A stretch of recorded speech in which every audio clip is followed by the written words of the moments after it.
नमस्कार दोस्तों, आप सभी का स्वागत है आपके अपने YouTube चैनल ज्ञान स्टडी LMP पर। दोस्तों आज हम यूपी वीडियो री एग्ज़ाम जो कि आपका 26-27 जून को होना है और अब काफ़ी नज़दीक आ गया है एग्ज़ाम आपका। आपकी तैयारी कैसी चल रही है आपको कमेंट करके बताना है। तो उसी का दोस्तों आज हम प्रैक्टिस सेट कराने वाले हैं और ये सामान्य ज्ञान का 4 नंबर का प्रैक्टिस सेट है। इससे पहले दोस्तों 3 प्रैक्टिस सेट सामान्य ज्ञान के हम करा चुके हैं। ये चौथे नंबर का प्रैक्टिस सेट है और आपकी परीक्षा के लिए काफ़ी इंपॉर्टेंट प्रैक्टिस सेट है। तो आइए दोस्तों क्लास शुरू करते हैं।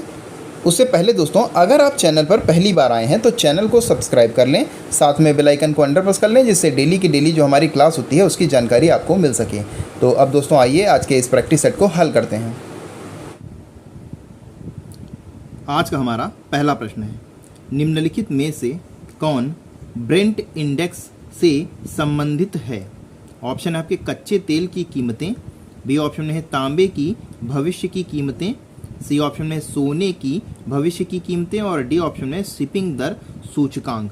तो इस प्रश्न का दोस्तों सही उत्तर हो जाएगा इंडेक्स संबंधित है कच्चे तेल की कीमतों से। तो यहाँ पर हमारा ए ऑप्शन सही हो जाता है। अगला प्रश्न है, विश्व की सबसे ऊंची प्रतिमा का प्राण प्रतिष्ठान अक्टूबर 2022 को निम्नलिखित में से कहाँ की गई? तिरुपति आंध्र प्रदेश, देवघर झारखंड, नाथद्वार राजस्थान, भुवनेश्वर ओडिशा। तो इस प्रश्न का दोस्तों सही उत्तर हो जाएगा ऑप्शन सी दोस्तों, इसमें सही हो जाएगा नाथद्वार राजस्थान। अगला प्रश्न है, नासा द्वारा घोषित 2 नए मिशन निम्न में से किससे संबंधित हैं? तो ये दोस्तों संबंधित हैं ऑप्शन बी शुक्र से। तो यहाँ पर हमारा बी ऑप्शन सही हो जाता है। अगला प्रश्न है, अंतर्राष्ट्रीय आलू केंद्र CIP का मुख्यालय कहाँ स्थित है? लीमा पेरू में, शिमला भारत में, डैकर सेनेगन में और डी ऑप्शन में है डबलिन आयरलैंड में। तो अंतर्राष्ट्रीय आलू केंद्र का मुख्यालय लीमा पेरू में है।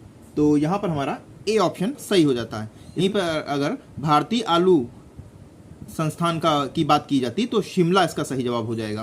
तो यहाँ पर हमारा फिलहाल इस प्रश्न का ए ऑप्शन सही हो जाता है। अगला प्रश्न है, निम्नलिखित में से उत्तर प्रदेश का कौन सा जनपद नेपाल के साथ सीमा साझा नहीं करता है? ये ऑप्शन है आपके बलरामपुर, श्रावस्ती, कुशीनगर और लखीमपुर खीरी। तो इस प्रश्न का दोस्तों सही उत्तर हो जाता है ऑप्शन सी दोस्तों, इसमें सही हो जाता है कुशीनगर।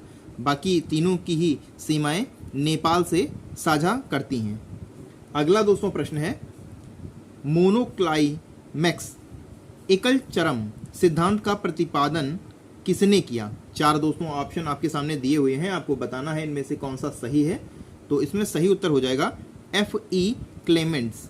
तो यहाँ पर हमारा ए ऑप्शन सही हो जाता है।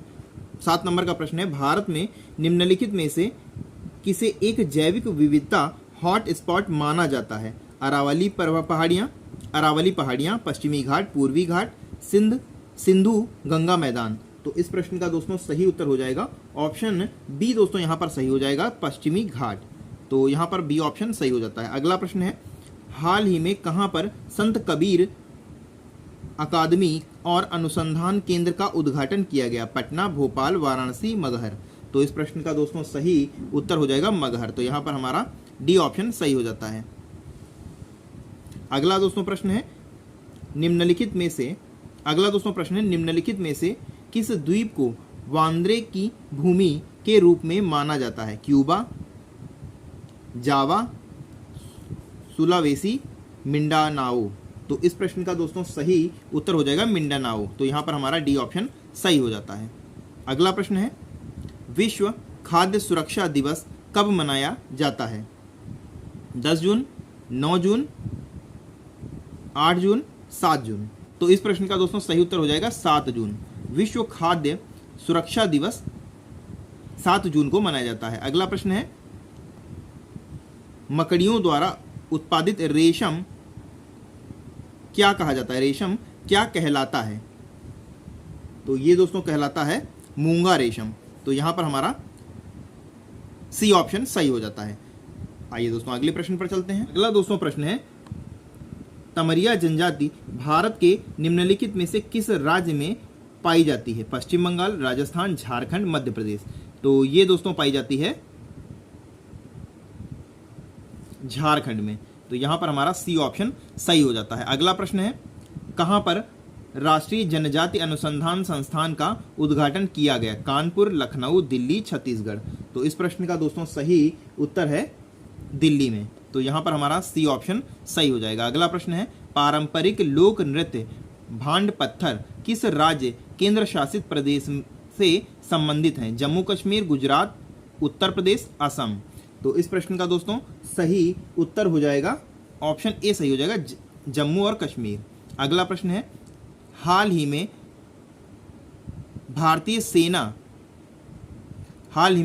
सेना ने किस राज्य में क्वांटम प्रयोगशाला की स्थापना की? केरल, कर्नाटक, महाराष्ट्र, गुजरात। तो इस प्रश्न का दोस्तों सही उत्तर हो जाएगा महाराष्ट्र, यानी सी ऑप्शन यहाँ पर हमारा सही हो जाएगा। अगला प्रश्न है, तो प्रश्न है, कांजू वैली आर्द्र भूमि जिसे हाल ही में पक्षी अभ्यारण्य घोषित किया गया किस राज्य में? कर्नाटक, तमिलनाडु, चेन्नई, मेघालय। तो ये दोस्तों स्थित है तमिलनाडु में। तो यहाँ पर हमारा बी ऑप्शन सही हो जाता है। अगला प्रश्न है, अगला दोस्तों प्रश्न है, विश्व की सबसे उम्रदराज टेस्ट क्रिकेट इलियन एस का निधन हो गया, वह किस देश से संबंधित है? न्यूजीलैंड, दक्षिण अफ्रीका, इंग्लैंड, भारत। तो ये दोस्तों संबंधित हैं इंग्लैंड से। तो यहाँ पर हमारा सी ऑप्शन सही हो जाता है। अगला प्रश्न है, राष्ट्रीय सांख्यिकी कार्यालय की जनवरी 2023 की रिपोर्ट के अनुसार 2022-23 के दौरान भारतीय अर्थव्यवस्था के किस उप क्षेत्र में मूल्य संवर्धन में सर्वाधिक वृद्धि दर्ज की गई? तो ये दोस्तों दर्ज की गई व्यापार, होटल, परिवहन, संचार एवं प्रसारण में। तो यहाँ पर हमारा डी ऑप्शन सही हो जाता है। अगला प्रश्न है, प्रधानमंत्री नरेंद्र मोदी ने उत्तर प्रदेश के किस जिले में सरयू नहर राष्ट्रीय परियोजना का उद्घाटन किया? आगरा, चित्रकूट, बलरामपुर, कौशाम्बी। तो दोस्तों इस प्रश्न का सही उत्तर हो जाता है बलरामपुर। तो यहाँ पर हमारा सी ऑप्शन सही हो जाएगा। अगला प्रश्न है, अगला दोस्तों प्रश्न है, केंद्रीय मंत्रिमंडल ने केंद्र बेतवा नदी लिंक परियोजना को मंजूरी दी। इस परियोजना की कुल अनुमानित लागत कीमत क्या है? तो ये दोस्तों है 44,605 करोड़ रुपए। तो यहाँ पर हमारा सी ऑप्शन सही हो जाता है। अगला प्रश्न है, दूध मूल्य प्रोत्साहन योजना किस राज्य सरकार ने शुरू की है? मध्य प्रदेश, असम, उत्तराखंड, उत्तर प्रदेश। तो ये दोस्तों शुरू की है उत्तराखंड ने। तो यहाँ पर हमारा सी ऑप्शन सही हो जाता है। आइए दोस्तों अगले प्रश्न पर चलते हैं। अगला दोस्तों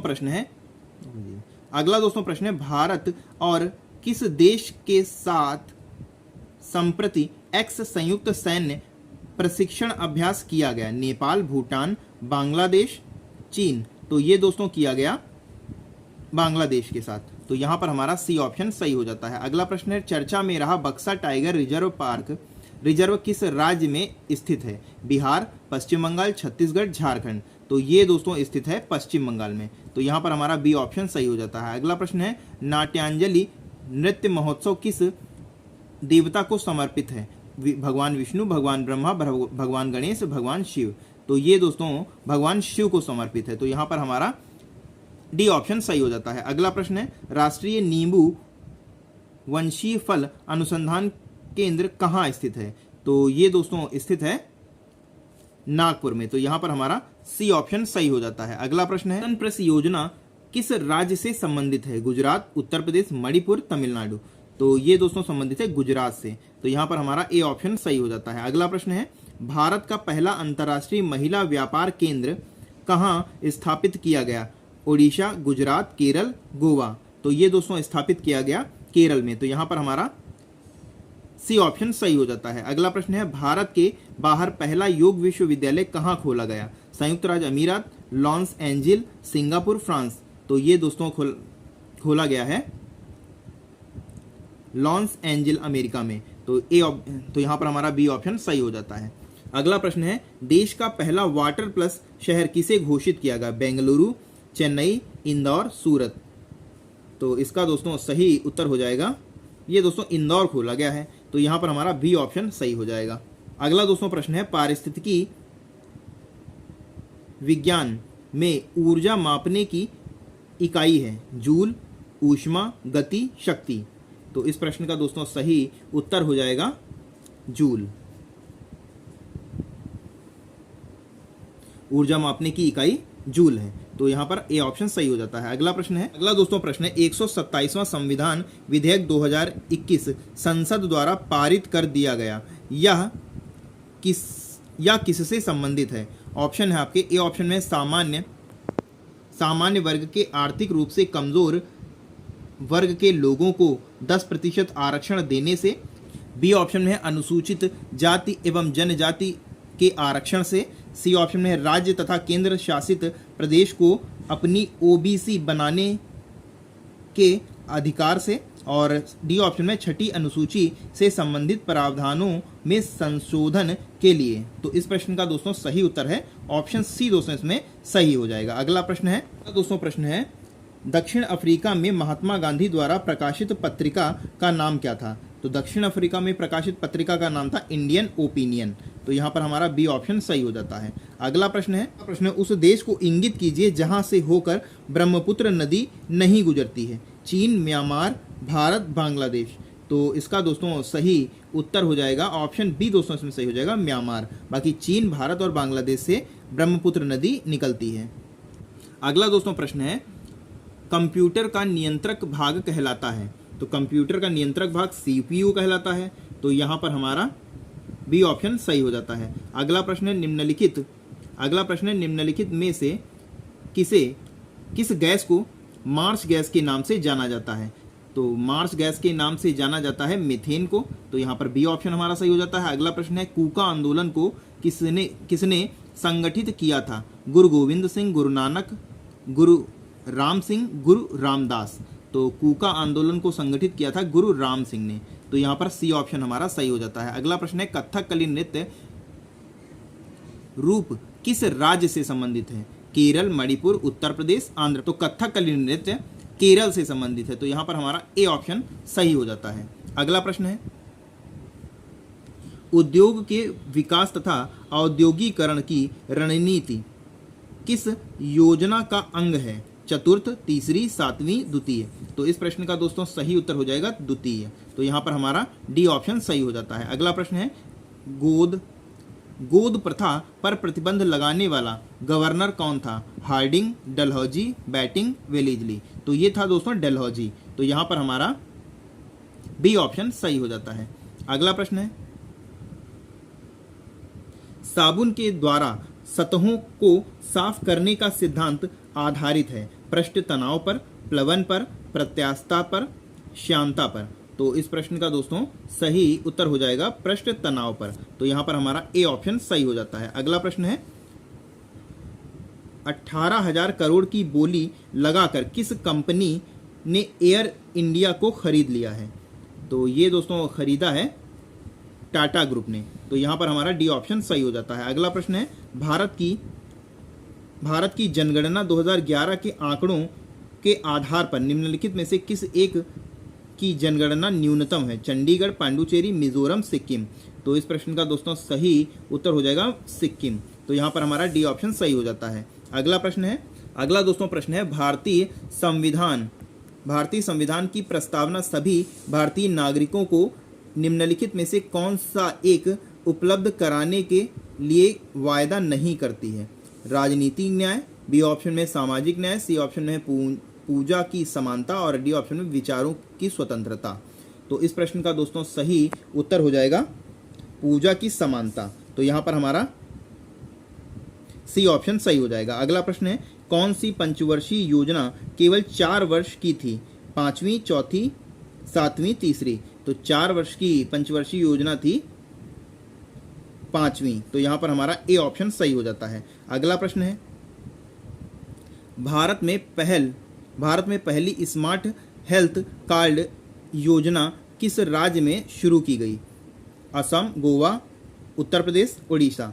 तो ये दोस्तों तो इस प्रश्न का सही उत्तर है दोस्तों उड़ीसा, तो यहाँ पर हमारा डी ऑप्शन सही हो जाता है। अगला प्रश्न है विश्व का पहला और अन्वेषण उपग्रह किस देश ने लॉन्च किया? चीन, भारत, पाकिस्तान, जापान। तो इस प्रश्न का दोस्तों सही उत्तर है चीन। तो यहाँ पर हमारा ए ऑप्शन सही हो जाता है। आइए दोस्तों अगले प्रश्न पर चलते हैं। अगला दोस्तों प्रश्न है, उत्तर प्रदेश का कौन सा जनपद दशमी आम का सर्वोच्च उत्पादक है?